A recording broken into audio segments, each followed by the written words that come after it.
Bonsoir. On m'a demandé au pied levé d'être la doublure de Jean-Yves Le Drian. C'est un exercice compliqué, c'est un rôle de composition et je crains de ne pas être au niveau des ambitions et des attentes que vous pouvez avoir. Ceci dit,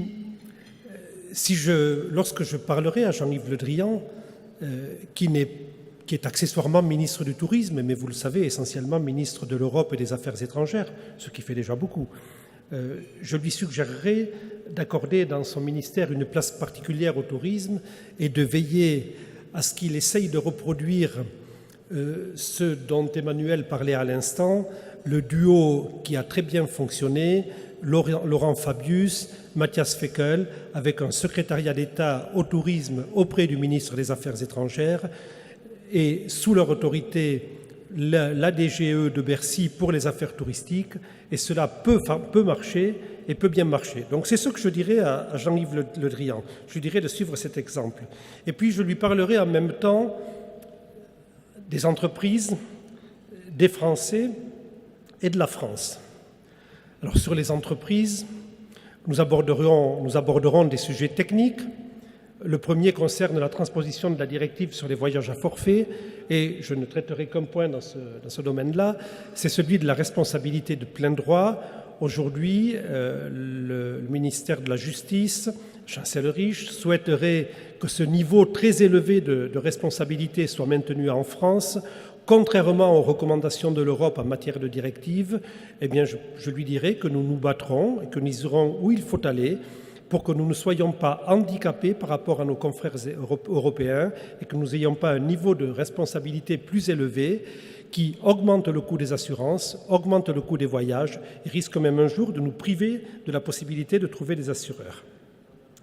Je lui suggérerai vivement de donner un grand coup de pied dans la fourmilière de IATA qui constitue une position dominante et un abus de position dominante. Je lui parlerai de l'emploi. Et en matière d'emploi, il partagera certainement avec moi deux constats. 85 touristes supplémentaires, c'est l'UMIH qui m'a appris ça, 85 touristes supplémentaires, c'est un emploi de plus créé. 85, c'est pas beaucoup, les objectifs sont en millions et en dizaines de millions de plus.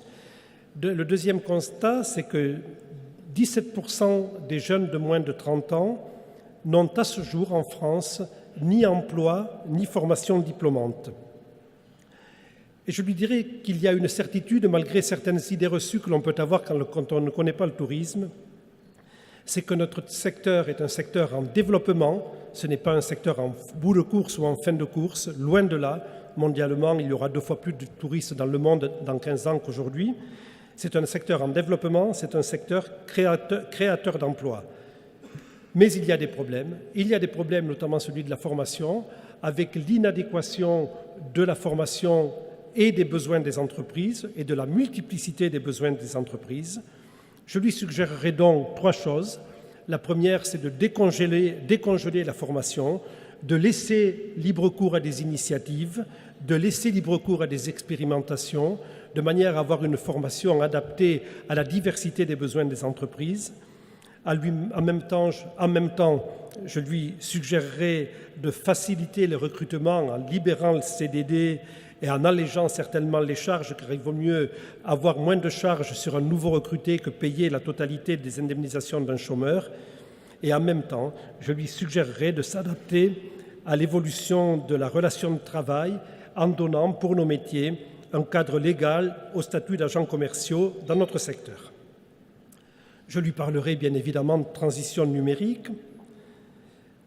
Aujourd'hui, il faut aider les entreprises afin d'éviter la captation de nos marchés par des acteurs délocalisés qui échappent à nos contraintes réglementaires.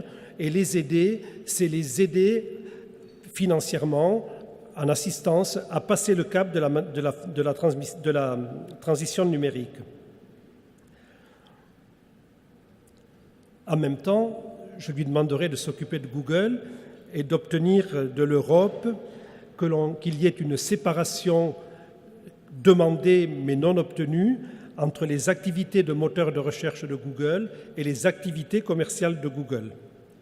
Et puis, s'il lui reste un temps d'écoute, je lui suggérerai de s'occuper de la TVA sur la marge, qui pénalise considérablement les opérateurs français qui reçoivent des visiteurs étrangers par rapport aux opérateurs étrangers qui viennent opérer en France dans le même objet. Je lui parlerai aussi des Français.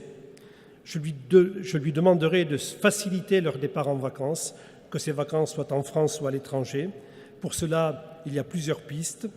Il y a celle de développer le chèque vacances, l'utilisation du chèque vacances. C'est d'oublier et d'enterrer définitivement l'idée de soumettre aux charges sociales les aides versées par les comités d'entreprise aux salariés des entreprises. Et je l'inciterai à agir auprès du ministre de l'Éducation pour qu'il y ait un véritable étalement des vacances et que cet étalement ne se traduise pas par des départs ou des retours de vacances à milieu de semaine. Enfin, je lui parlerai du pays. Je commencerai par démonter une idée reçue selon laquelle le tourisme n'est pas délocalisable. Monsieur le ministre, le tourisme est délocalisable et quand la progression de la France est inférieure à la progression des pays voisins, ce sont des emplois qui sont créés dans les pays voisins qui ne sont pas créés en France. Et je lui suggérerai, dans ce domaine-là, j'essaierai de lui suggérer tout au moins 5 idées. La première, c'est de développer l'ADN de l'accueil. La deuxième, c'est d'assurer la sécurité tout en mettant fin à l'état d'urgence qui est extrêmement anxiogène pour les populations asiatiques ou américaines qui souhaitent venir en France. La troisième, je lui proposerai de continuer à ce que la politique environnementale et écologique des grandes agglomérations, de Paris en priorité et des grandes villes, ne se fasse pas au détriment du développement du tourisme. La quatrième, je lui suggérerai de travailler en relation étroite avec l'ensemble des professionnels, comme cela se fait dans beaucoup de pays européens. Et puis, enfin, je l'inviterai à trouver les moyens pour dégager un budget de promotion à la hauteur des ambitions de la France. Le budget 2017 pour le tourisme en France, c'est 74 millions d'euros, un petit peu moins d'1 euro par touriste, par visiteur étranger qui vient en France, un peu moins d'1 euro. En Espagne, en regard de ces 74 millions, il y a 323 millions d'euros, dont 221 millions d'euros sont destinés aux entreprises et 85 millions d'euros à Tour España. Donc il faut regarder à l'étranger. Si l'on veut avoir des ambitions, il faut avoir les moyens de ces ambitions.